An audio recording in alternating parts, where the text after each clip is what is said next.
প্রধানমন্ত্রীর অঙ্গীকার, গৃহহীন থাকবে না কোনো পরিবার, এমন প্রতিপাদ্যকে সামনে রেখে খুলনার পাইকগাছা উপজেলার কপিলমুনিতে ভূমিহীন যাচাই-বাছাই কার্যক্রম হাতে নিয়েছে উপজেলা প্রশাসন। বুধবার এ উপলক্ষে পাইকগাছা উপজেলা সহকারী কমিশনার মোহাম্মদ আরাফাতুল আলম কপিলমুনি ভূমি অফিসে ভূমিহীনদের তালিকা যাচাই-বাছাই করেন।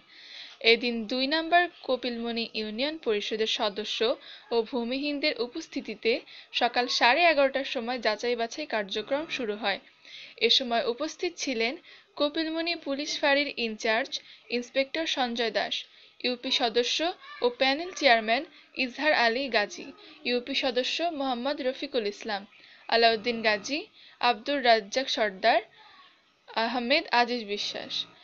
এ সময় বাতপাড়া ওয়ার্ডগুলির ভূমিহীন সার্টিফিকেট সহ নামের তালিকা প্রস্তুত করে তা উপজেলায় পাঠানোর নির্দেশ দেন সহকারী কমিশনার মোহাম্মদ আরাফাতুল আলম।